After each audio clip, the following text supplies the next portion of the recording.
thank you for joining today's webinar, Resilience, You and Your Team, with our guest presenter, Colin Jones-Evans. So I can see for most of you, you've joined and you're dialed in with your audio and using our WebEx system here. So if you haven't or having any problems with that, just feel free to hit the audio connection button. That will allow you to adjust your settings. You'll be able to use your phone or your computer, microphone, speakers, or a headset just by clicking on the button that's on your screen. And although we've got a large group of people joining, as we can see from all over the world today, we've certainly attracted a large international audience. We won't be able to hear you, but we would very much encourage you to join the conversation with us. So using the chat button in your WebEx control center, do type in questions, comments, reflections. As we go through the session today, we'd very much encourage you to do that. Equally, if you want to follow the conversation using our Twitter handle, you can tweet @TMSDI as we go through the session.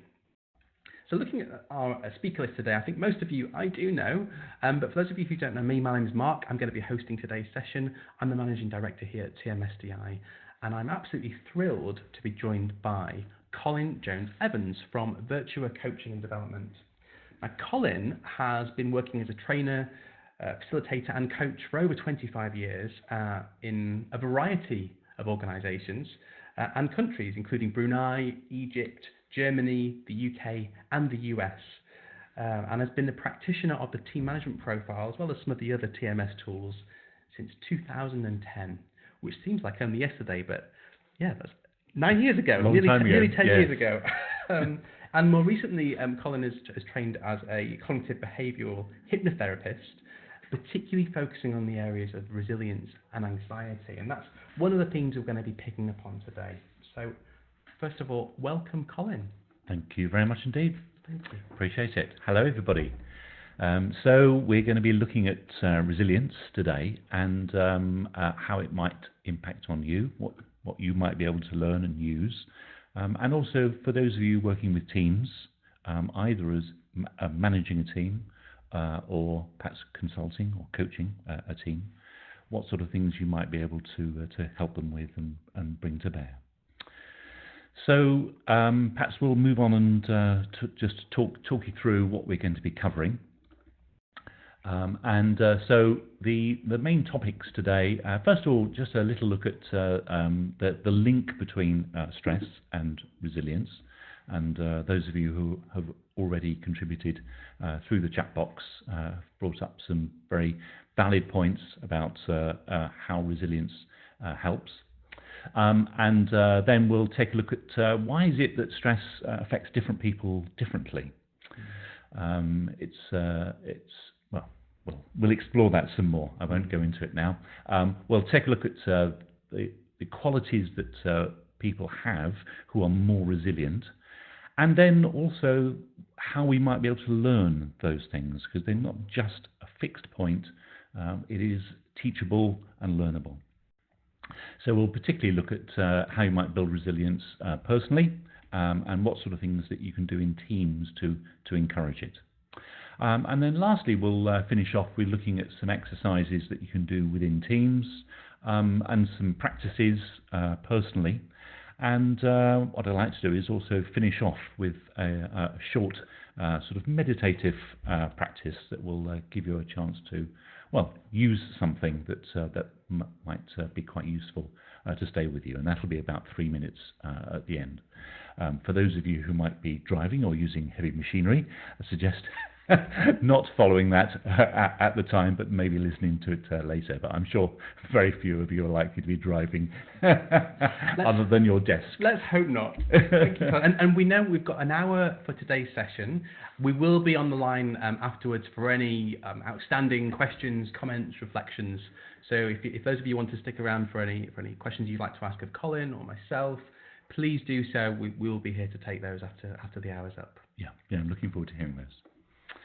Okay, so let's have a look at the link between resilience and stress. And I think this is quite an interesting one because if you start thinking about where resilience comes from and the interest in resilience, a lot of us will have started from the point of learning about stress and how it impacts us and organisations. And then we sort of move on to start looking at how we deal with stress and what sort of things can we do to proof ourselves against this. So the focus of moving from stress as something to reduce or to prevent or to manage has moved towards the more positive focus of enabling people to deal with it. So resilience is really about that. How might you be able to adapt better in the face of adversity or trauma or tragedy? And people can, of course, face that at any stages of that life. And it might be some fairly major things, such as death of a loved one or redundancy. And it can also be those minor things from life that just sort of build up as time goes on. Mark and I were just talking about having young children and the adversity that you face when you have no sleep. And it can be all sorts of things, of course, that we need to be able to deal with and be stronger with. And resilience is very much about being able to bounce back more positively and faster from those sorts of things. So in the same way that if we get physically fitter, we're less likely to get ill or recover faster, rather than this being about like curing the illness in the first place. This is about just being fitter as people, both physically and mentally. Just out of interest, Colin, why do you suppose there's been such a focus on resilience as a theme in the last more recent years? I think it is that more being more positive towards stress. I think stress is inevitable. It's very difficult to remove it from the world of work, and indeed it's also probably not helpful in some cases to remove it. And as we go on, we'll look at actually that stress can be sometimes useful to us in moderation in any case. So let's move on to having a look at stress itself, and is it a bad thing? I think the first thing links with what you've just been saying, really, that stress is necessarily a bad thing in moderation. That sometimes some people would argue it gives us an edge.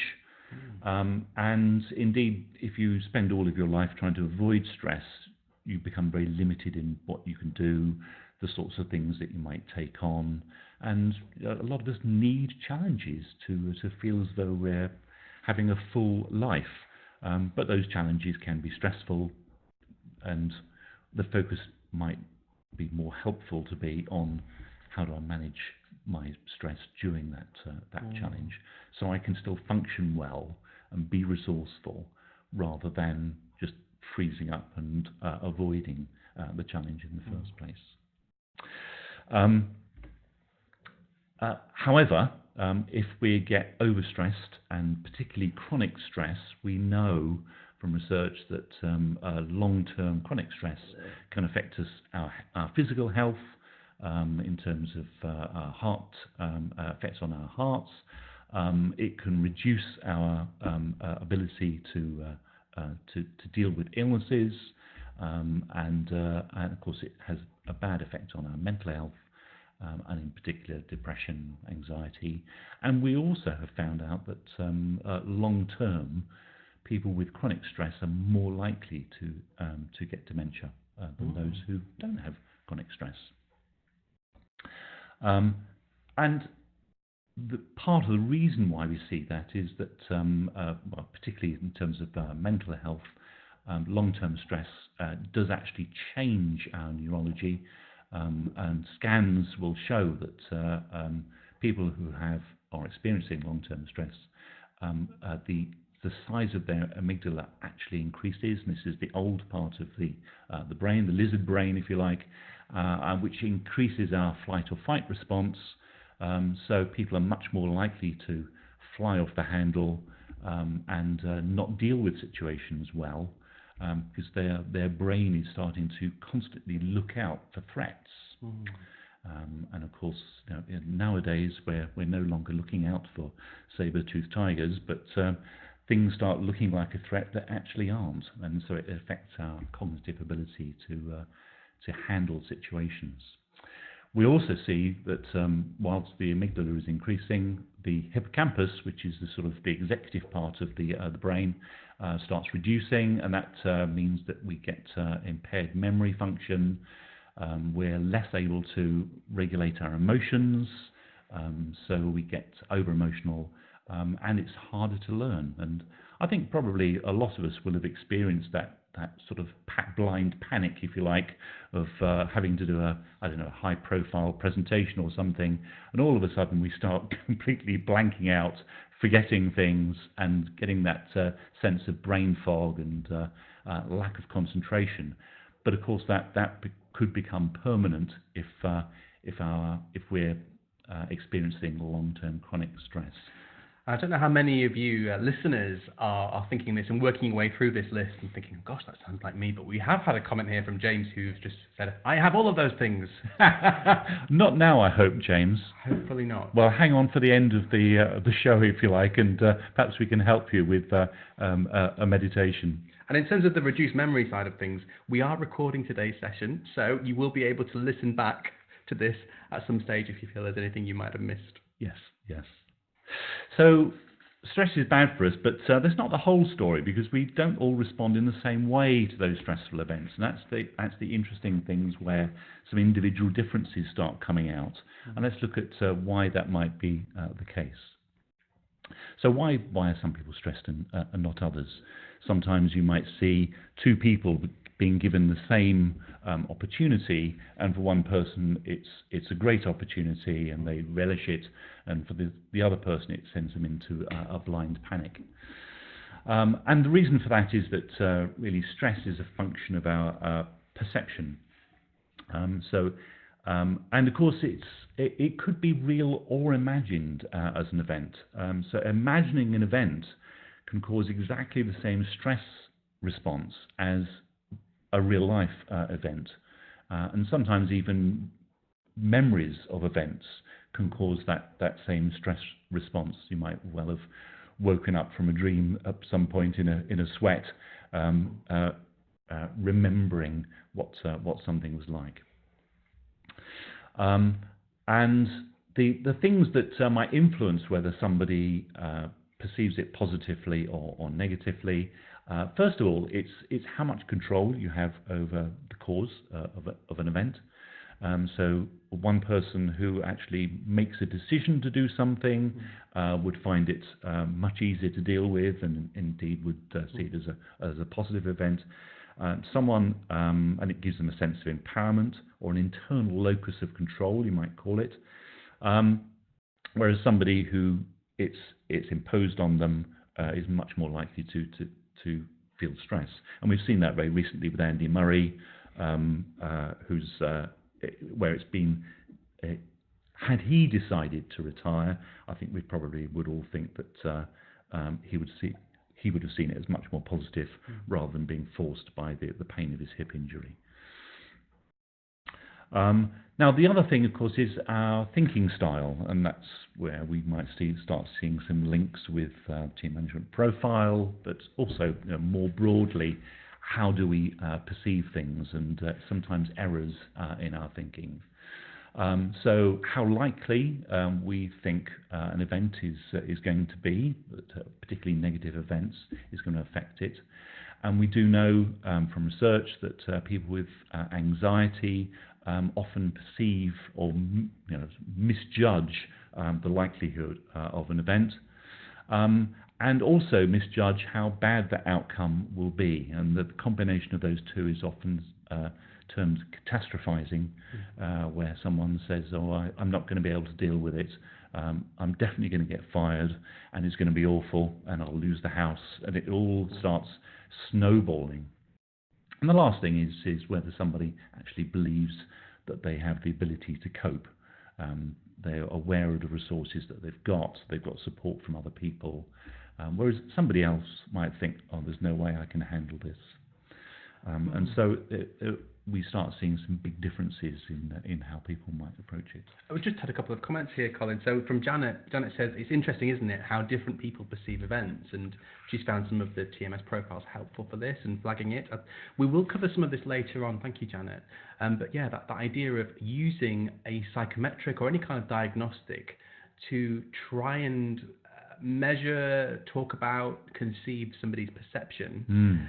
And for those of you who are accredited practitioners of something like the team management profile, you may have done this. You may well have thought about or worked with teams where you examine stress and look at, well, what might stress look like from different sides of the wheel, from different sides of those 4 work preference scales, and consider, well, what things might trigger stress?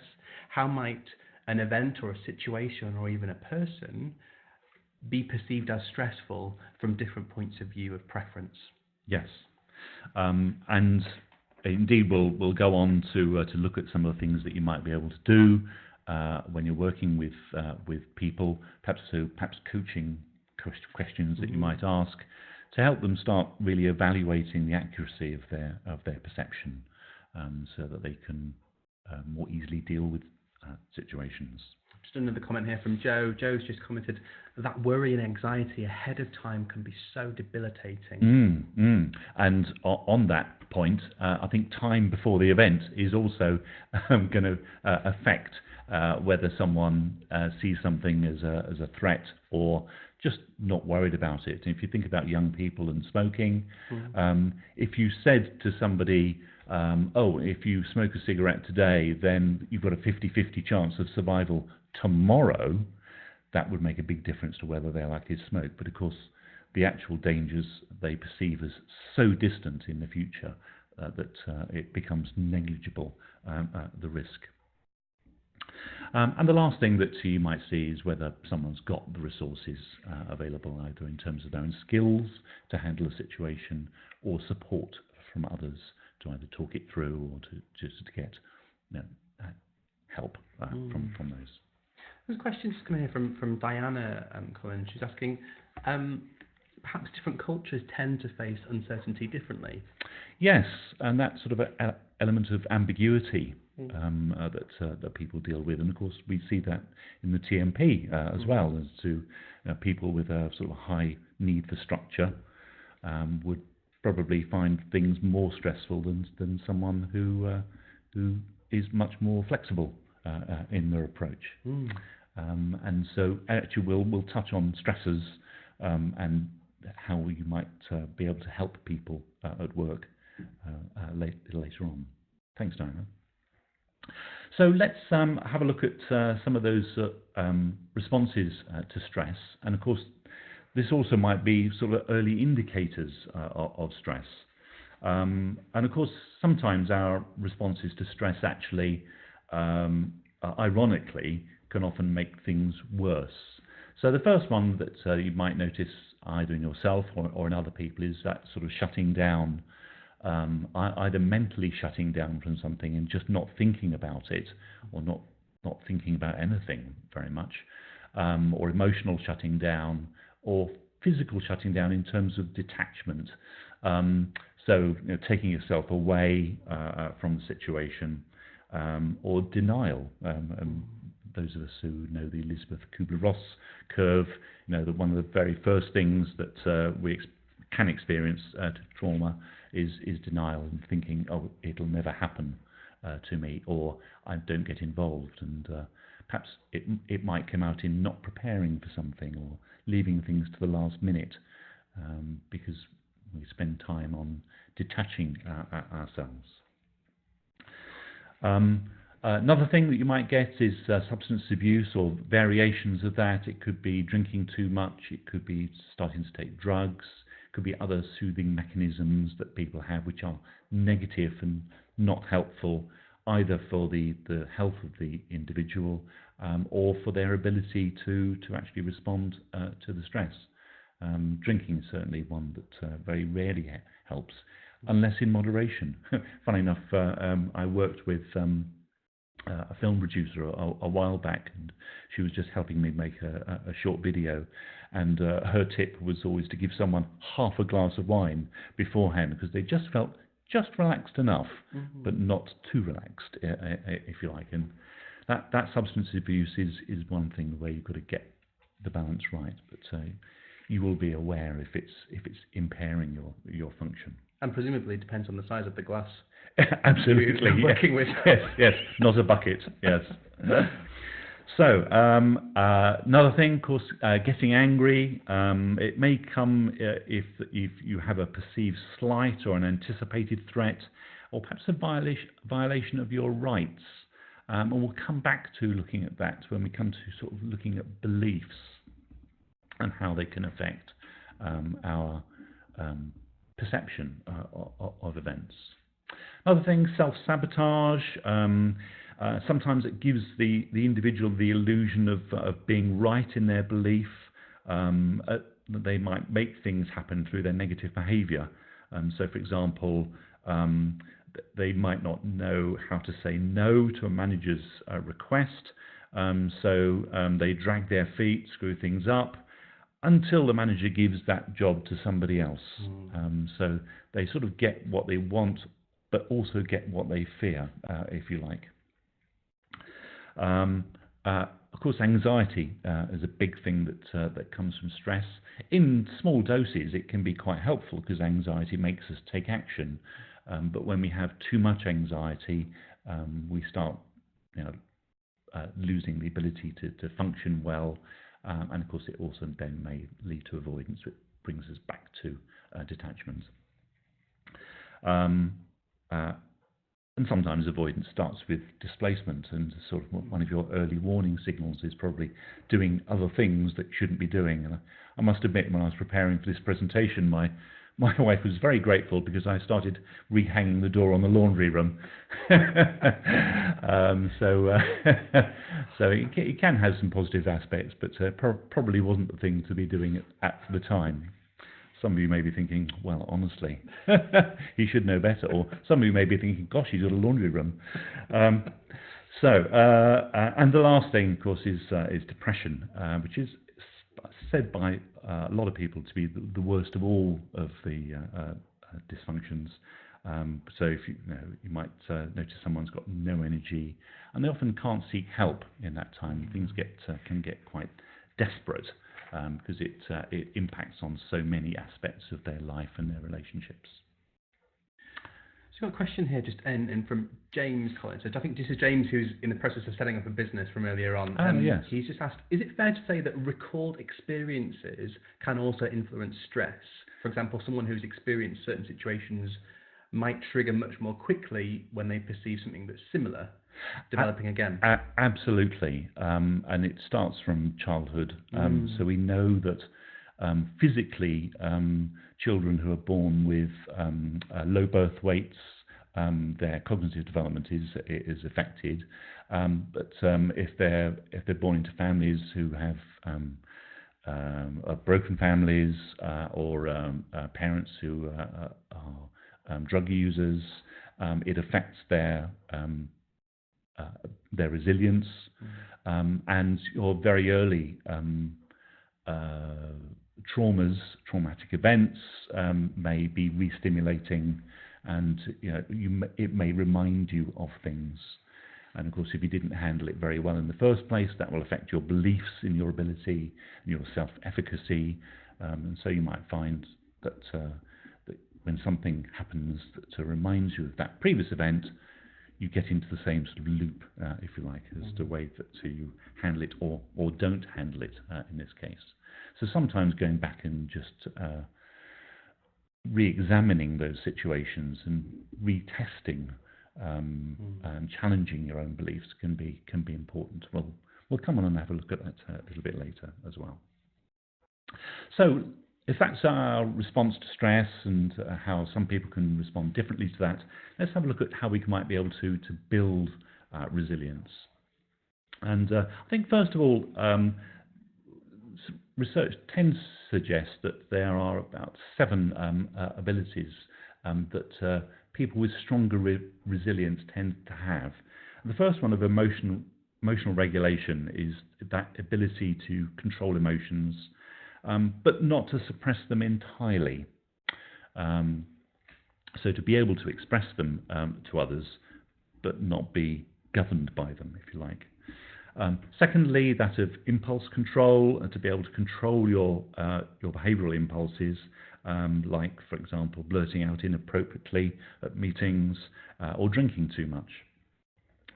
And thirdly, that of empathy, the ability to read and accurately anticipate other people's feelings. And it's also helpful in spotting stress in other people if you're able to have empathy for others.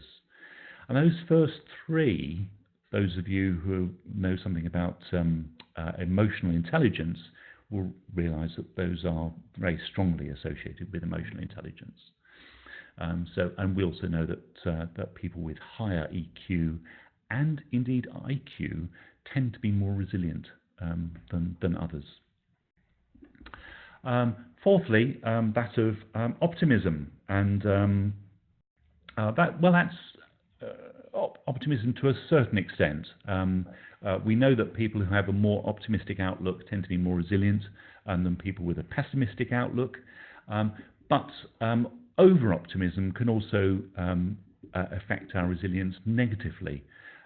So, for example, the person who thinks, it'll be fine, and doesn't take any action at all will often end up in disaster, rather than the person think, it'll be fine if I take some action. They're more likely to be able to bounce back from something.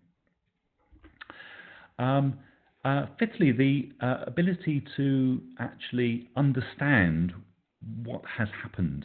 So, known by some as your explanatory style. Martin Seligman broke this down into three elements. So whether you think it's caused by yourself or by others, so it's me or not me. Secondly, whether it's something that will always happen or not always happen. So is this a discrete event, or is it always going to be this way? And thirdly, is it everything or not everything? Is it going to affect everything in your life, or is it just specific to this situation? So someone who blames himself, so me, thinks it will always be like this, or I always screw things up, and everything's going to be awful, is going to have a lot more difficulty in dealing with the situation than someone who sees the opposite, or can accurately determine that sometimes it's down to them, sometimes it's down to other people, or it's a combination of the two. We may well have an example of that, actually. There's a comment from Malcolm here who's commented, isn't it strange that anxiety starts and stops us doing things? Yes, indeed. It's a sort of a protection mechanism as well, as are a lot of things. I mean, the old part of the brain is there to protect us, but it also doesn't help in a lot of situations. Yeah, thank you. So our sixth factor is that of self-efficacy. It's the faith that you can solve problems that are going to occur. And lastly, that of reaching out. It's the willingness to ask for help, and in so doing, admitting a weakness. Just before we move on, a couple of comments around this and some links to some of the TMS approaches here. For those of you who've become accredited in one of our latest profiles, the Leadership Behaviours profile, you will know that there is a measure within that profile, within leadership behaviours, of emotional intelligence. So if people are interested in investigating this and measuring this with some of the leaders they're working with, you can tap into some of those areas with that tool. And then equally, for those of you who are using the opportunity orientation profile or the QO2 profile, there is a measure there specifically around optimism. So you can get a sense of, from a preference point of view, from an energy point of view, how optimistic are you, and how do you draw on that optimism in order to paint a particular picture of your approach to resilience. And I like what you said, Colin, around that. It doesn't necessarily mean that high optimists or very extreme optimism is necessarily high resilience, but there's a balance to be achieved somewhere, isn't there? Absolutely, yes, yeah. So there could be some very useful tools to help people coach others and help them improve their resilience. which actually brings us on to the next slide, which is about, okay, well, can these things be learned? They're not just abilities. And yes, indeed, they can. So things that we might be able to do working with people to help them build their resilience, first of all, is understand, like their ABCs, the link between the stress, the adversity, and the outcome or the consequence. And the link between that is often based on our beliefs about the situation, and also determines why some people will see it as a positive thing and some people will see it as a negative thing. But it will also affect their ability to accurately analyse a situation. So if stress is largely about perception, how does it work, our behaviour, the consequence doesn't just come from the adversity, it's influenced by those beliefs. So helping someone to get towards understanding what those beliefs are would be a really useful way into that. So if, for example, you have a belief of, well, I'm rubbish at numbers, it'll massively affect your behaviour. But if it's, I need help with numbers, it'll be different. And so thinking back through some past challenges might help you identify what those beliefs are.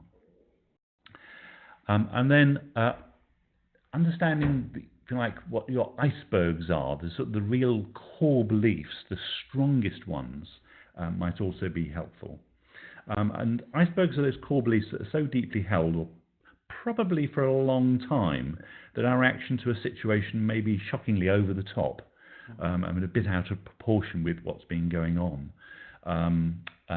So, for example, people should be fair, and if you believe that you're being treated unfairly, your emotional reaction to that situation may be much stronger than you would otherwise anticipate.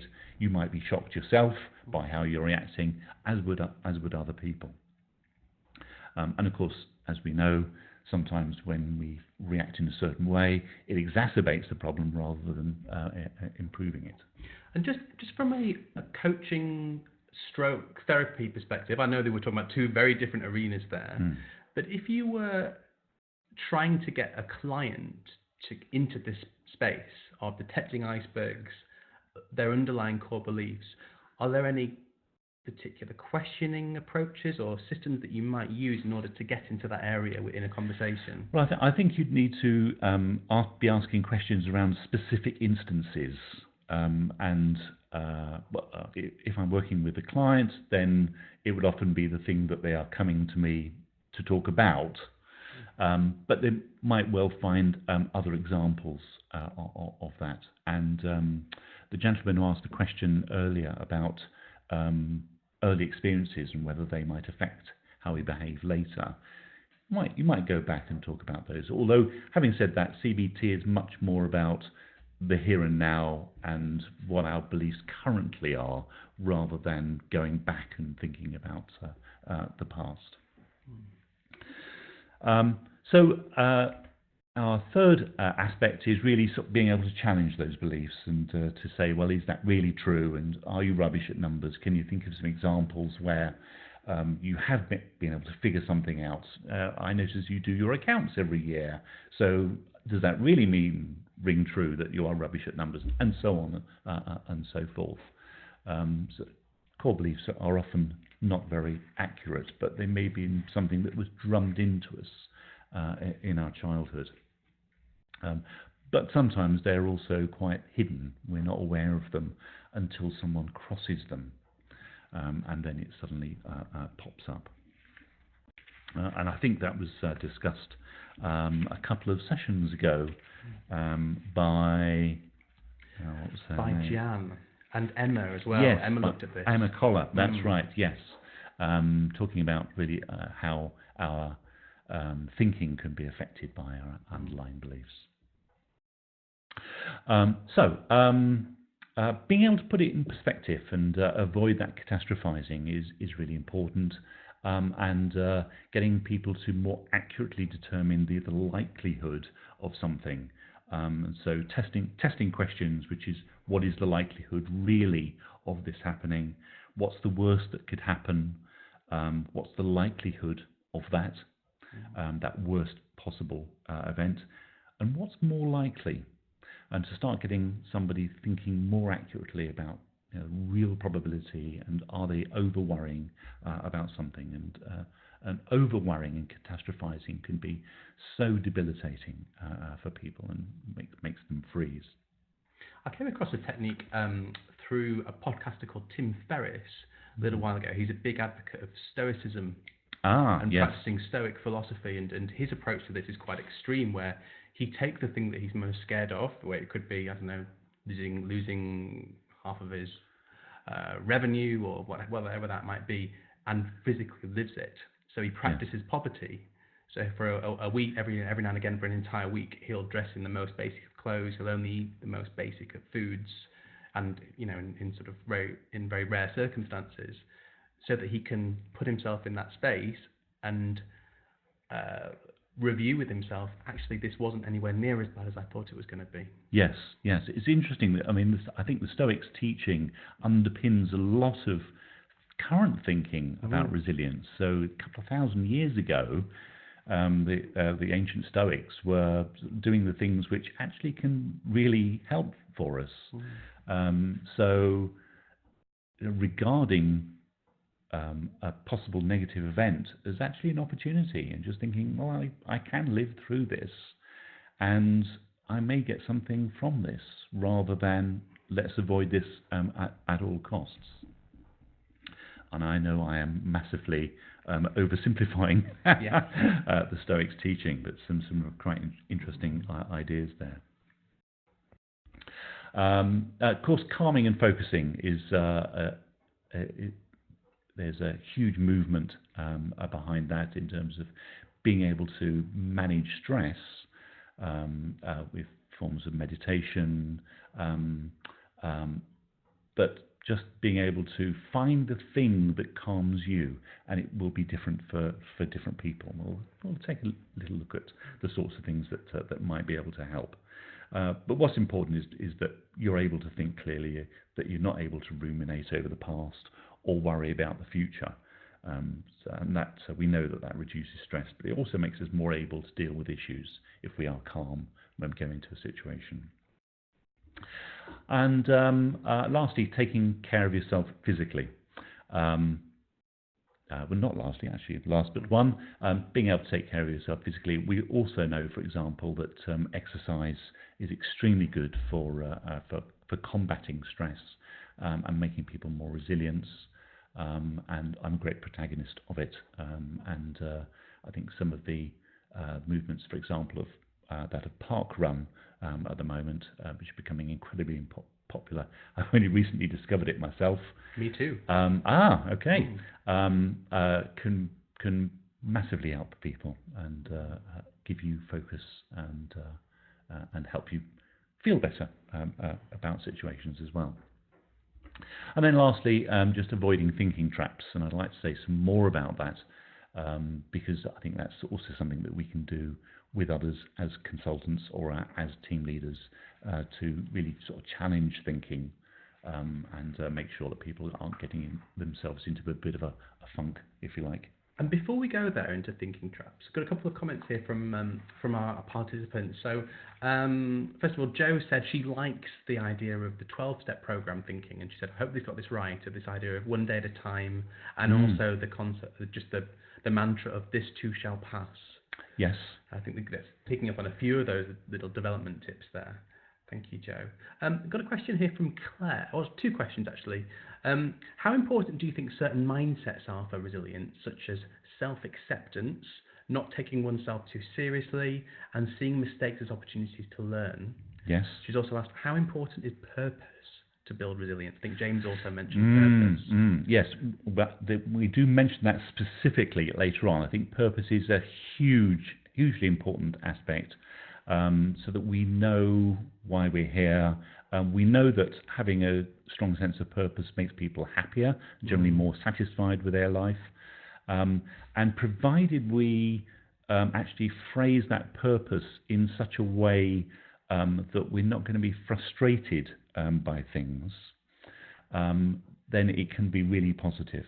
And I think there is a difference between purpose and objectives, for example, and having a purpose which is more values-based rather than, my objective is to get a bigger car or bigger house or whatever, which is going to be affected dramatically by external forces, if you like, and is going to cause stress rather than reduce stress. But if we're thinking about living our life well and helping others, or whatever your purpose might be, if it's values-based, you'll still be able to make decisions in the face of adversity in line with your values without causing you dissatisfaction and stress.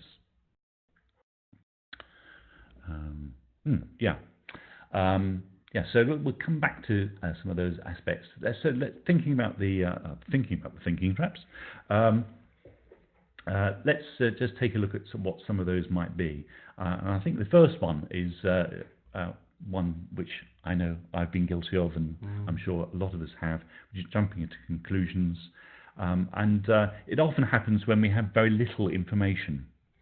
I think it's quite an interesting one if you think about the relationship between the TMP, particularly the sensing, and the practical creative. Practical creative. Yes. I beg your pardon. Yes, I'm mixing my models there. If you think who's more likely to jump to conclusions, it's going to be more the creative preference. So, for example, if you had an email from your boss and all the email says is please call as soon as possible, what are the chances that if you interpret that as, oh no, they're unhappy with that work that I'm doing for them, I'm going to get it in the neck from this. Whereas somebody with more sensing preference might just think, oh, they want me to call them as soon as possible. Yes. That's all the information says. But we also know from research that when people have limited information, or they have messages which don't say very much, they often interpret them more negatively.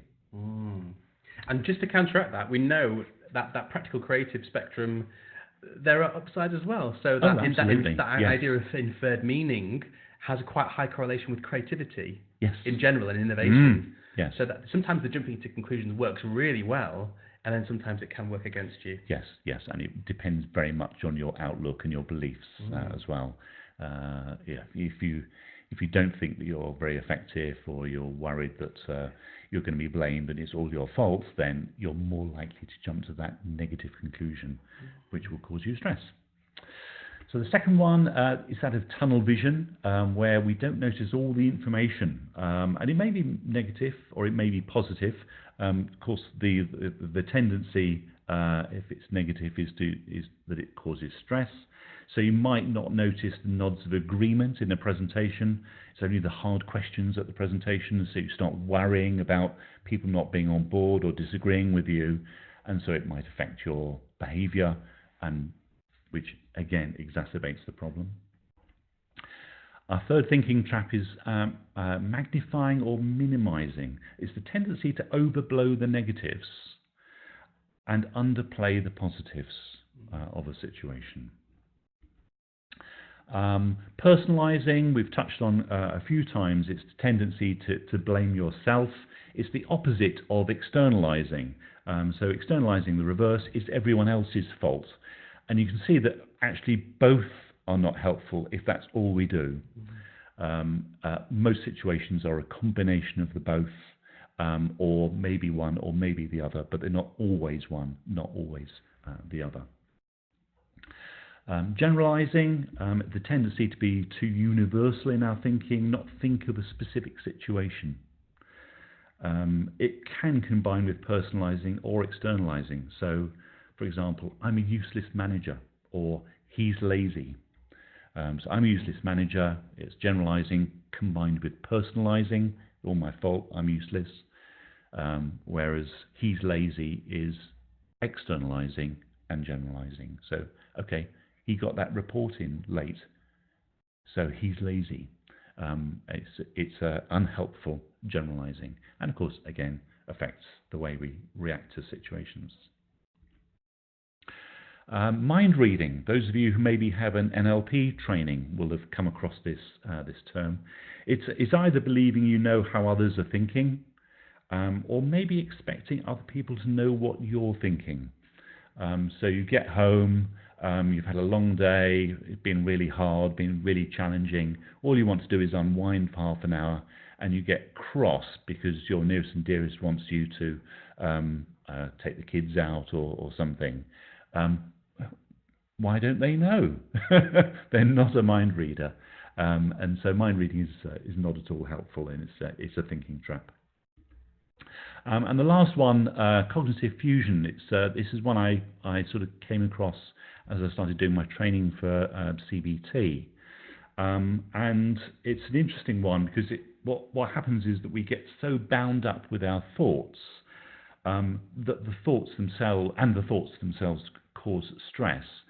But the thoughts aren't reality, but they become reality. So that fusion with the thoughts means that we lose the sense of it's just a thought. This isn't really what's happening. It's our perception of what's happening. So, for example, the thought might be, I'm anxious. So we start feeling anxious because we believe we are anxious. So cognitive fusion is very much like, I think the best metaphor I can think of is when you're watching a film and you become so bound up in the film, you start feeling the feelings of the main protagonist in the film, or you get so bound up in it, you no longer notice that you're watching a film.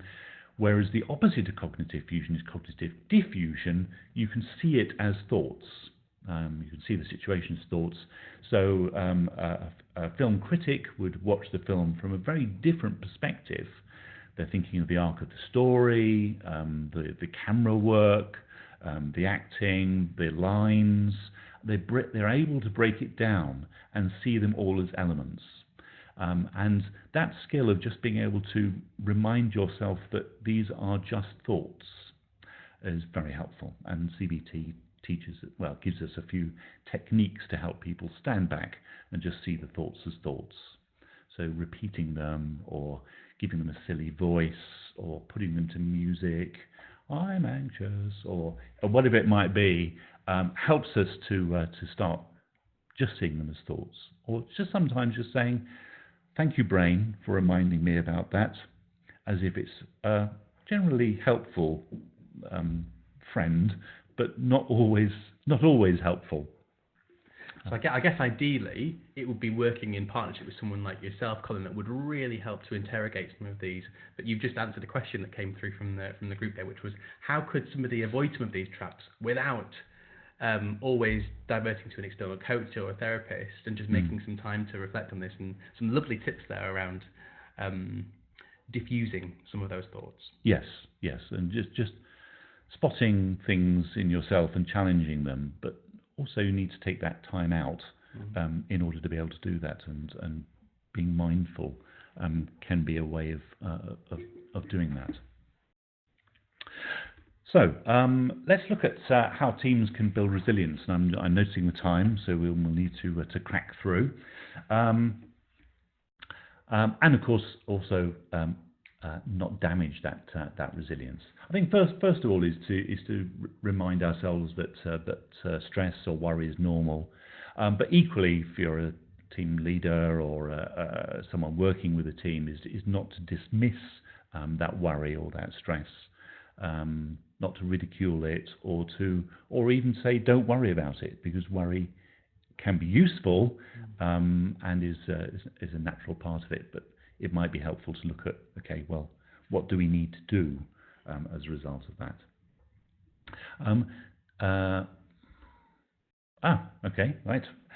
Secondly, is to walk towards difficulty, and I think this links with the Stoics that we were talking about a little earlier, and to remind ourselves that difficulties can be a way of learning, that the difficulty will pass, and we just need to get through it sometimes and approach it with thought. The third point links to what I was mentioning earlier about, particularly for team leaders, the importance of clarity and politeness rather than brevity in messaging with other people. And so if they're talking about things, or particularly email and messaging and text and so on nowadays, if the tendency is towards brevity, people are much more likely to think the worst from it, and just we need to remember that. And sometimes it's better to give the longer message so that they really understand, okay, you need me to call you because you're having problems with something, rather than you need me to call you because I don't know what it is, but it could be the worst. To enable people to maintain their personal control of situations and involving the rest of the team in problem solving, helping them, allowing them to help through and feel as though they've got some skin in the game, if you like, and to be able to affect things rather than being buffeted around by events. And then maintaining your energy and the team members' energy, and that will differ for people. So it could be their physical energy, giving people a chance for breaks, not expecting them to be at their desk 24/7. It could be their mental energy. So what engages you? Is it about sometimes spending some time doing puzzles or mental challenges that you like doing? Or maybe actually you would improve your mental energy by being able to switch off. And we know, for example, that introverts and extroverts get their mental energy or get it drained or get it boosted in very different ways. And that links partly with social, but I think we have to remember that engaging with others can be a mental drain, or it can be a mental boost. I read just last week in some other literature that there's sort of many businesses in Japan have started a new practice where they are actively encouraging their team members to take a nap whilst at work in order to make sure that their energy is optimum. Yes. Well, having said that, I remember a long time ago I worked for John Lewis. Gosh, this is going back a long way. And they actually had a room dedicated for people who wanted some quiet time. And most people in their lunchtime would snooze. And I was only about 18 and I was snoozing as well with the best of them. And it's really helpful, I think, for a lot of people to be able to do that and switch off. So some questions that you might be able to ask people about, what sort of things, activities do help them to boost their energy or maintain their energy, and allow them to do that. Then this links back to the earlier question and creating that sense of purpose for the team as well as the individuals. So we might have an individual purpose for our life or for what we're doing at the moment, but what is the team there for? And it's not really about objectives, it's about the function that they play and the role that they play in the organisation.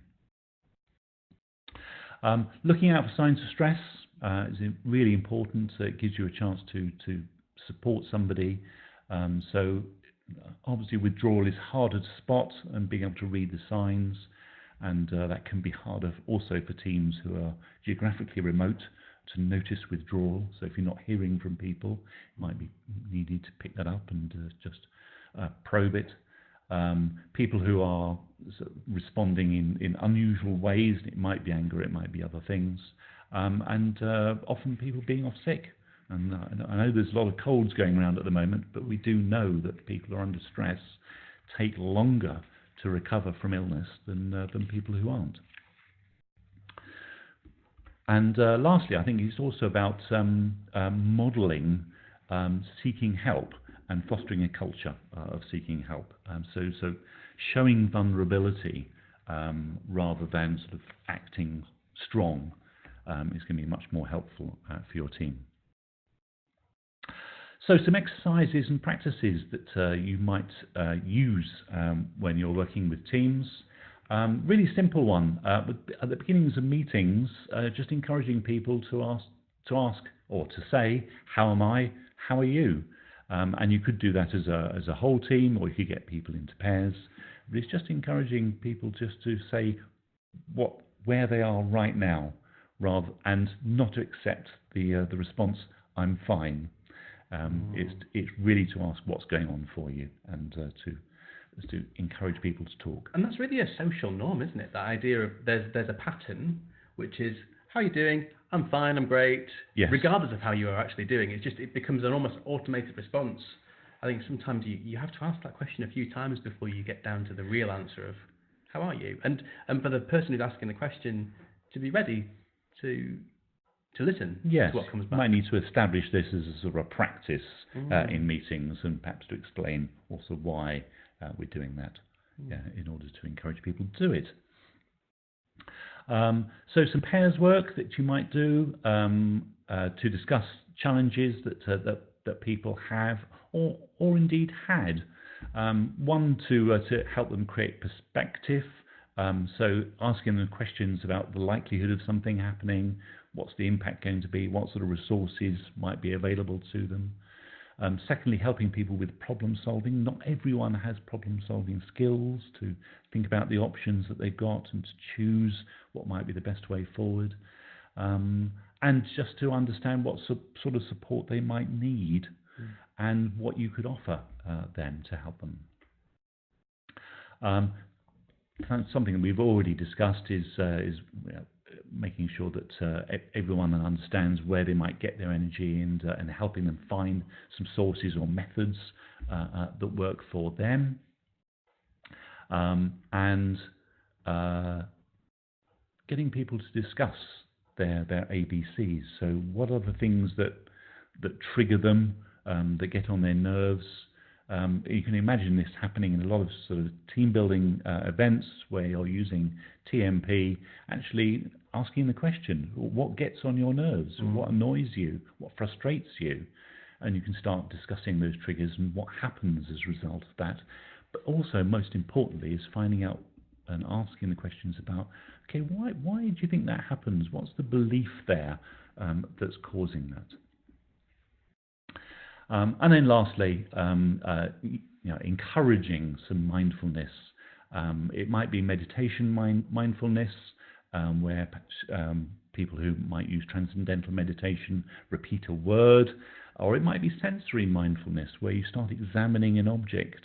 There's a lovely one that I've come across, which is the chocolate sensory mindfulness, where you put a chocolate on your tongue and you just allow it to melt and notice it. Notice the texture, notice the flavour as it comes out, and where you're noticing it on your tongue. I think we can all try that later on. Oh yes, absolutely, yes. I hope you've got your chocolates at the ready. So that's some thoughts there about what you might be able to do. I'm aware of the time. Would we have time for a short meditation? I think we have indeed. And thank you for all of you who've been sending your comments in as we go through. I've got a lovely comment here from Janet. This has prompted lots of thought. Really like your tip to say thank you, brain, for reminding me. These are just thoughts. And we've had some similar comments as we've gone through. I think it would be nice to treat everyone to a little hit of mindfulness to close off. Absolutely. Let's go for it. Okay, right.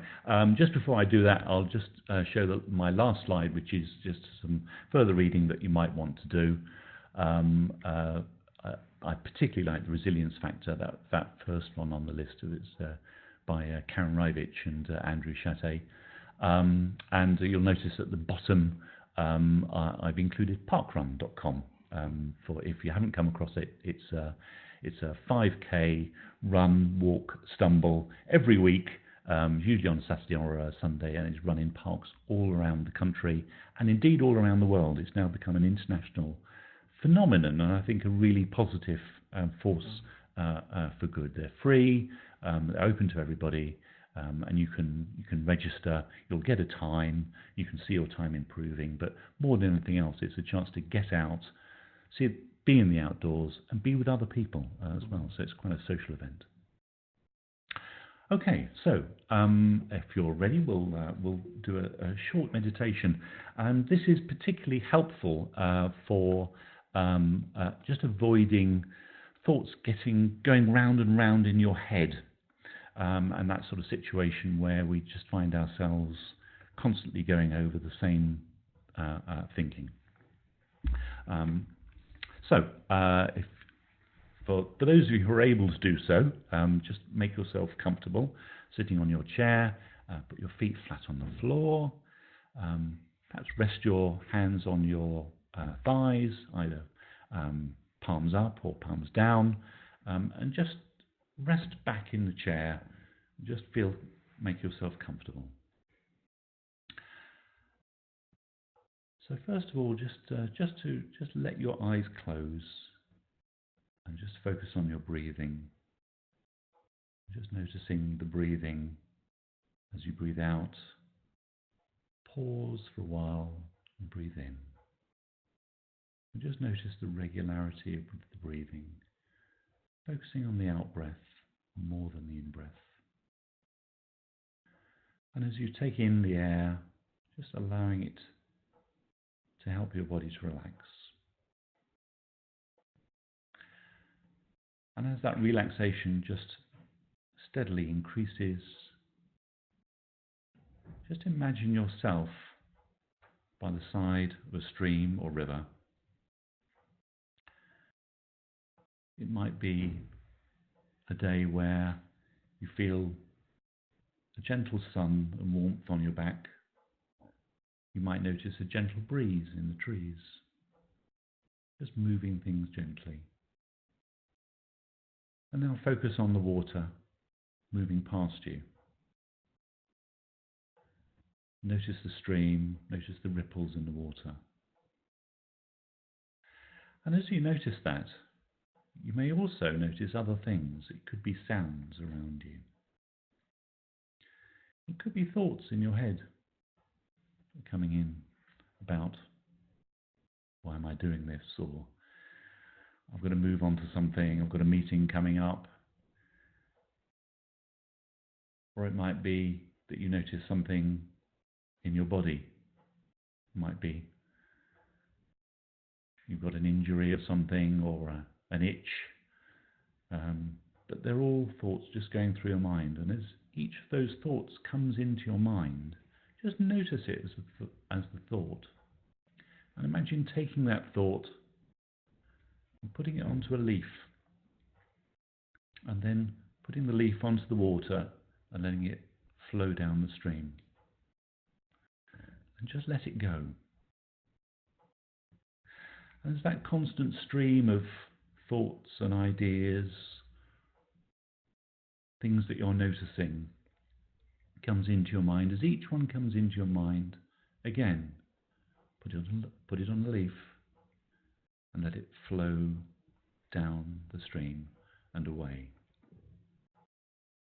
So that all you need to do is just be. And it's very hard to sometimes control those thoughts. Indeed, even the thought of I need to control my thoughts is a thought. We need to separate ourselves and just allow ourselves to be calm. And as each thought comes into your mind again, am I doing this right? That's a thought. Put it on a leaf. Just let it go. There's no right or wrong. There's no right or wrong. That's a thought in itself. Let that go. So notice the things that are coming into your mind. And just as we mentioned earlier, thank you, mind, for that thought. Just let it go. Put it on a leaf. And this is an exercise that you can let happen for 10, 15 minutes. Time can pass. You might want to put an alarm on your watch or something, but we're often very good at being aware of the time passing, so it's often something that you don't need to worry about. Am I going to wake up in 3 hours' time? It's not going to happen. Just keep on letting those thoughts just flow down the stream. What's remarkable is sometimes we can access them later, and that stillness allows us to get perspective on things, but also to remember things. Because memory can be very poor sometimes and weird.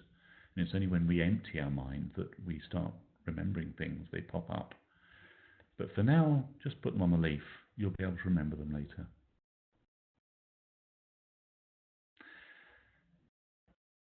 So normally I would do this for a lot longer with people, but I think for now we've got the technique. It's called Leaves on a Stream, and it's something that if you do every day, then you will find that you'll have a significant benefit to your well-being and your resilience and just your ability to focus.